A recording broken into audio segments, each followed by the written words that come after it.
It's good to see you today. Appreciate you joining us. It is March 7th. Our reading today is from the book of Numbers still. And today we're in Numbers chapter 25 and chapter 26. And to look at it, as you see what this chapter is titled in the New King James, at least here, Baal worship at Peor. But let's back up so you can see what yesterday's reading was. Yesterday's reading ended with Balaam. That you have Balaam, the one, of course, where you're probably familiar with Balaam's donkey and such things as that. But Balaam was hired by Balak.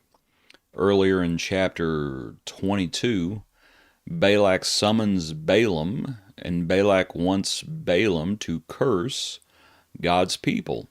God spoke to Balaam, and Balaam did not curse God's people, but Balaam surely did not do that because he loved the Lord. He didn't love the Lord. He didn't love God's people, but he was probably terrified of the Lord.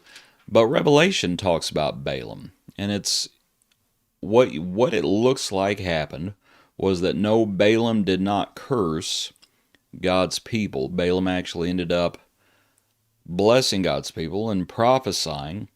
But when we get to chapter 25, it looks like what Balaam did is spoken about in this chapter. How they got to God's people is found in these first few verses. Now Israel remained in Acacia Grove, if I'm saying that correctly, and the people began to commit harlotry with the women of Moab. And they invited the people to the sacrifices of their gods, and the people ate and bowed down to their gods. And so Israel was joined to Baal of Peor, and the anger of the Lord was aroused against Israel. And, of course, the Lord's not happy.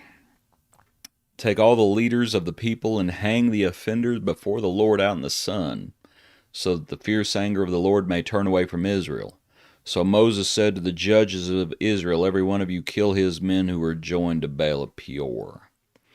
This is the account where Phinehas, the son of Eleazar, who has a zeal for God, unlike some of the others, where he goes and he takes he takes a javelin in his hand, and he goes after the man of Israel who was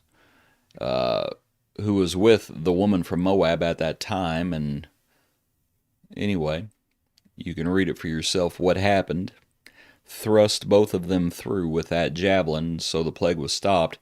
And the Lord says about Phinehas, he was zealous with my zeal among them. Verse 11, so that I did not consume the children of Israel in my zeal. Therefore I say, behold, I give to him my covenant of peace. Phinehas. Interesting individual. But anyway, then the Lord tells them to harass the Midianites because the Midianites had harassed them with their schemes. The second chapter, just the two chapters today, chapter 26, it is another census that was taken, and as the census of the people was taken towards the end, it speaks about how, but among these, verse 64, among these there was not a man of those who were numbered by Moses and Aaron the priest when they numbered the children of Israel in the wilderness of Sinai, for the Lord had said to them, they shall surely die in the wilderness. So there was not left a man of them, except Caleb the son of Jephunneh and Joshua the son of Nun. So we have the reference to those who would die in the wilderness. Back up to the first few verses in chapter 25, though, and I was thinking for today's brief consideration about how the devil gets to us. And I was just thinking about how the devil had gotten to Israel so far. And some of the things that we see, one of the ways that the devil gets to the Lord's people is through dissension. We saw that recently with the rebellion of Korah, and you actually saw it, we've seen it repeatedly throughout Numbers, that dissension and heresy. And what heresy is effectively you're picking sides. Only you're setting God's people against themselves in a bad sort of way. Moses also said, Moses frankly laid it down correctly, whoever's on the Lord's side, come to him. But you see dissension throughout the Old Testament, throughout these passages we've looked at, and that's one way that the devil gets to God's people. It's through dissension, divisiveness. heresies. That's one way. Another way that the devil gets to the Lord's people, though, is through playing on their fears and lack of faith. When Israel would not go up, when they would not go up to the promised land, when they saw the inhabitants and they said, we're like grasshoppers in their sight, the devil gets to us through our disbelief, right? And that's what it was. It was lack of faith. And they were scared and they did not obey the Lord. The devil gets to us the same way. He also gets to us, and he got through them when physical problems become spiritual problems. When they first came out of Egypt, they were hungry. They were thirsty. Those were physical problems that led to spiritual problems as they complained against Moses and complained against God. And the devil does the same thing today. Physical problems can become spiritual problems. We better not be ignorant of the devil's devices. But here in Numbers 25, we see one of the most effective ways that the devil gets to the Lord's people, and it's through families.